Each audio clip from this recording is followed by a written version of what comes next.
the last evening of the muzzleloader season. Tennessee Rifle opens tomorrow, and I'm already hearing a lot of gunshots out here. I guess people are checking their guns, making sure everything's sighted in or whatever. It's always, one of those bittersweet days. I've always enjoyed the opening of rifle season just because, honestly, historically, that's when I started hunting until about 2 years ago. And it's kind of because I realized I started hunting archery and then muzzleloader about 2 years ago because I realized, man, once rifle season opens, everybody out there is hunting. And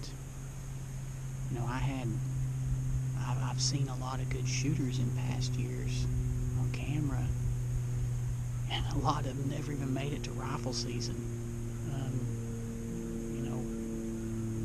During archery season, basically it's just me and my brother out here hunting all the property that adjoins us. Nobody archery hunts on it. But then once muzzleloader hits, there's one guy back here behind us who started hunting here for the past 2 years.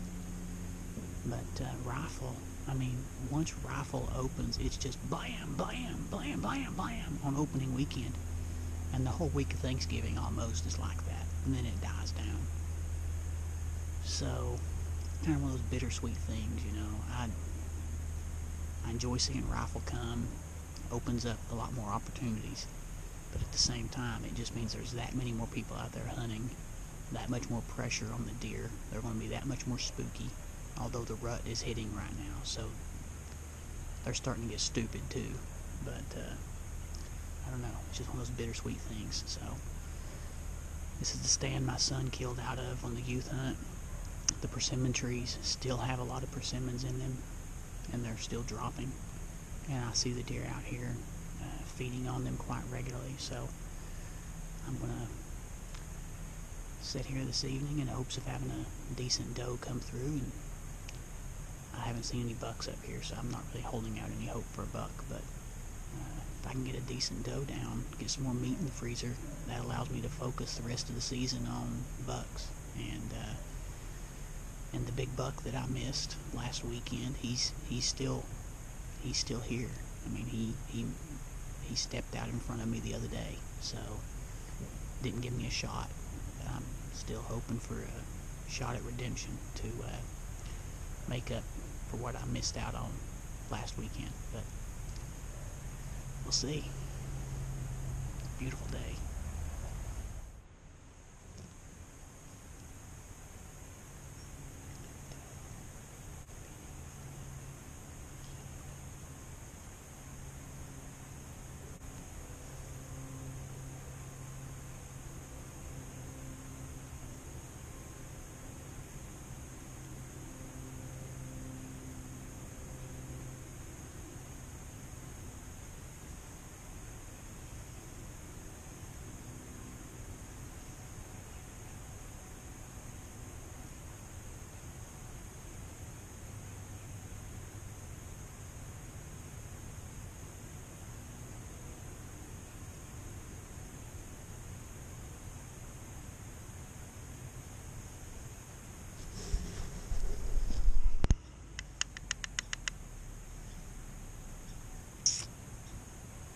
Alright, well, I didn't get that on camera because I had to use the limb that the camera is on as my rest. So, I decided to go ahead and shoot that doe. The wife has been begging me for more deer meat, and I have got a ton of does here. I've never seen so many deer here, and I knew if I tried to film with me, see, look at this, that's the limb that I was resting on, and I knew that if I tried to film me shooting, that the smoke from the muzzleloader plus the impact or the recoil was going to really screw the video up. But Anyway, she dropped over there. I'll get my stuff down and head over there and go get her dressed, get her to the house and get her hung up. And I'll probably start working her up tomorrow. But anyway, it's been a while since I've shot a doe. No, I take it back. I shot a doe 2 years ago on public land. Other than that, it's been several years since I've taken a doe, especially from here.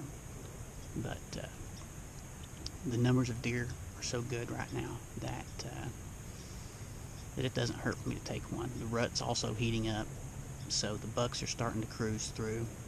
This one, I've tried to make sure she did not act like she was in heat. I've had several come through the past week that have been in heat and acted really funny. This one wasn't. She didn't seem to be. So anyway, all kinds of gunshots around me like before. So anyway, it's meat on the ground. Go over here and check her out, and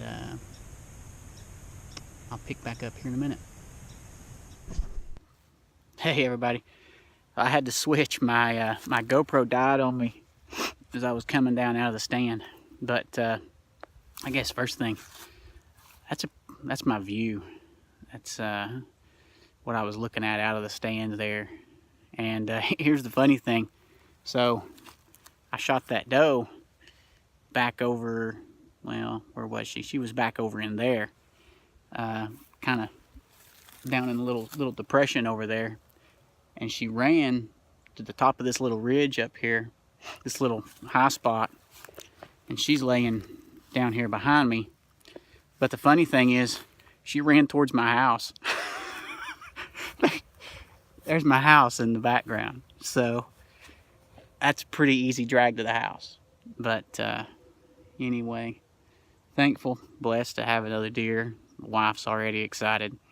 So get this one cleaned up. It'll be dark in probably 20 minutes. Need to get this one cleaned up and get over to the house and get her hung up. So talk to you soon. All right, well, upon further inspection, this is actually a little buck.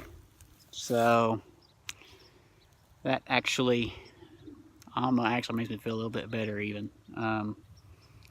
This week alone, I have seen 7 different bucks.